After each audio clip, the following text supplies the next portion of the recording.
In August 2014, the United States and the United Nations announced a ceasefire between Israel and Hamas.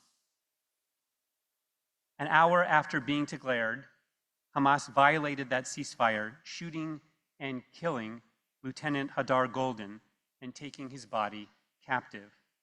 He was 23 at the time. This past week, 11 years later, Golden was finally returned home and laid to rest in Israel.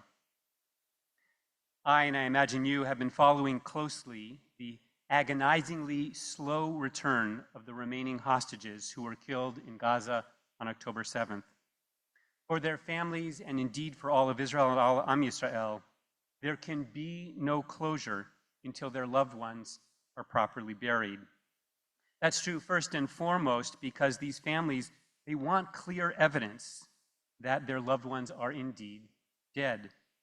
Moreover, they cannot bear the notion of their loved one's body being held prisoner in Gaza by Hamas. Finally, and at the most basic, they cannot find closure without the powerful rituals of Jewish burial that offer comfort in a time of anguish. I bring this story to mind this morning because I want to discuss Jewish burial practices. I know the subject can make people uncomfortable, and so I'll do my best to be sensitive. But it's an important topic for several reasons. Well, first, because it's just in the Parsha. Second, I'd like to address the increasing trend of Jews choosing cremation. And finally, I raise the topic because actually I've been reading about Hinduism. A year from this January, I look forward to traveling on a Bethel Federation trip to India, including to Varanasi, where public cremation is famously practiced. Look for more information on the trip in the coming months. For now, let's turn to the Parsha, where Abraham, as you know, purchases a burial plot for his beloved wife, Sarah. This is the very first burial described in the Torah. Now, it's not the halachic or the legal source for the mitzvah of burial in the Torah. That comes from a verse in Deuteronomy. But our Parsha is the narrative or the agadic source that speaks to the importance of burial. It's noteworthy that an entire chapter in the Torah is devoted just to purchasing burial plots. And while much of it is actually the haggling over the cost of the plots, over and over again, 7 times, Abraham speaks of his desire to bury Sarah. Vekbara meti milfanai. Surprisingly, though, there's little description of the actual burial ceremony. Our JPS commentary explains that simplicity and lack of ostentation have characterized Jewish burial ever since. Abraham sought to honor Sarah in death as in life. In Jewish law, there are several core principles that underline our approach to kavod hamet, to honoring the dead. One is called hanalat hamet. It is forbidden by Jewish law to leave a body unburied. That was considered to be such a disgrace that it is frequently described as a curse in the Torah. The prohibition comes from a verse in the Torah commanding burial on the same day of death, ki kavor tikbarenu bayom. And from this we learn that Jewish burial is to take place as soon as possible without delay. Another principle underlying kavod hamet is the prohibition of using dead bodies for tangible benefit. In Hebrew, the isur of hana'ah. The Talmud, for example, condemns making tools from human bones or digging up a coffin to use the coffin to make cabinets. This seems perhaps quite bizarre until you learn that today, for just a few $1,000s, you can turn cremains or cremated remains into artificial diamonds so that you can keep your loved one close to your heart around your neck. Or, and I know this is a bit gross, you can turn them into fertilizer. It sounds like a joke, but this is the idea behind the Urban Death Project in Oregon. The idea is to mix human bodies with rich carbon organic material to make compost that families can then take and use in their garden. In the words of Katrina Spade, the project lead, imagine your deceased neighbors pushing up the daisies in her garden. I suppose that's one way to be a good neighbor. I'll stick with, sure, you can borrow a cup of sugar. Only in Oregon, and I'm from Oregon, would they look at burial and think, no, why shouldn't it help my begonias? A third important principle that guides Jewish burial is bizui hamet, disgracing or disrespecting the dead. Admittedly, disgrace is in the eye of the beholder. It is a culturally determined concept. For Egyptians, for example, embalming was a sign of honor. For Buddhists, cremation helps the soul detach from the body. For Jews, cremation has been considered the ultimate disrespect. In today's crematoriums, the process is harsh and odorous and loud, as an 1800-degree fire reduces the body to bone that is then ground up. For ancient Jews, cremation was associated with pagan practices that the Israelites were called upon to reject. For modern Jews, placing a body in an oven and burning it should be unthinkable after Auschwitz. For Jewish mystics, cremation is thought to complicate the revival of the dead in the afterlife, but you don't have to have mythic visions to come to recognize the wisdom of preserving a sense of awe and gratitude for the human body and therefore treating it with respect.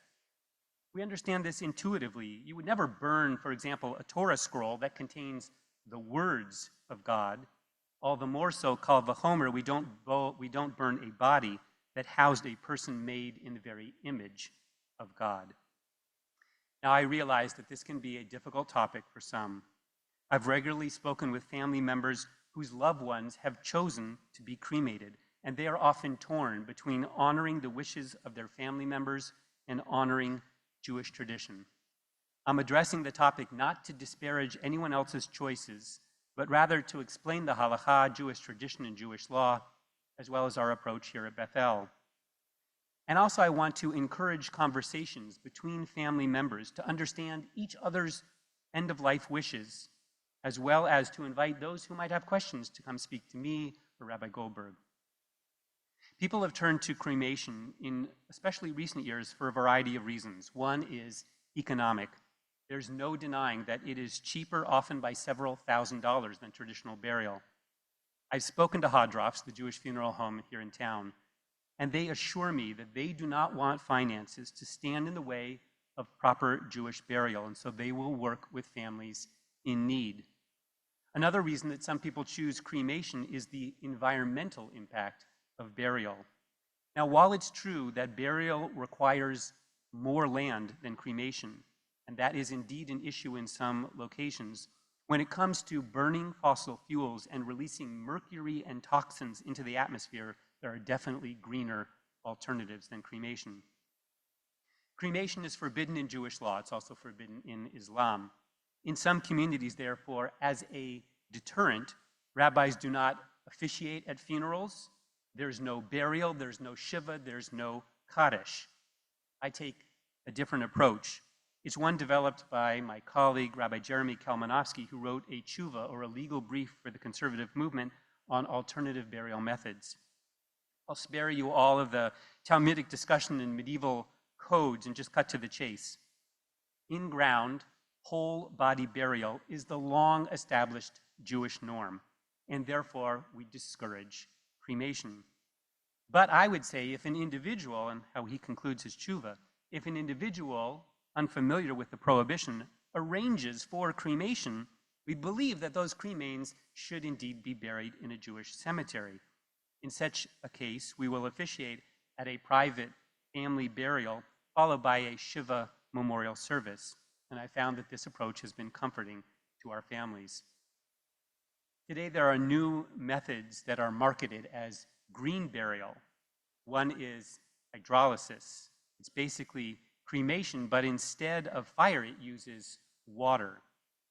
Using water and alkali, a body is submerged in this solution, and the soft tissues dissolve within a few hours, and they're literally washed down the drain. In my mind, therefore, this is also bizui hamet, a desecration of the body, and also forbidden.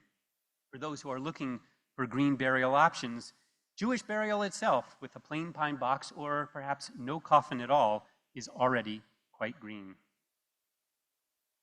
It's often pointed out that our parsha is called Chaye Sarah, the life of Sarah, but it deals with her death. It's not a contradiction, for how we understand death reflects how we understand life, and how we treat the dead reflects our values about living people.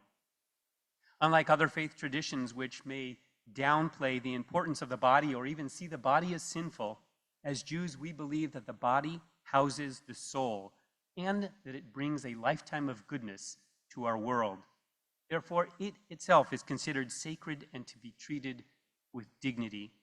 Moreover, we're taught that our bodies were created by and actually belong to God. To actively destroy a body, therefore, is considered in Jewish tradition disrespectful. Human beings are from the earth and meant to return to the earth slowly, gently, and lovingly. For the family of Hadar Golden, this was actually, hard to say it, their second funeral. They had one 11 years ago, but without his body. But clearly that funeral was insufficient, and they have been in a horrible limbo for 11 years. Now, finally, Hadar has been laid to rest. Finally, there is justice. Finally, there is closure. Finally, there is comfort. Because bringing Hadar home to his final resting place is just what Jews do. It's how we heal. It's how we turn mourning into meaning, and how we honor the life he lived. Shabbat Shalom.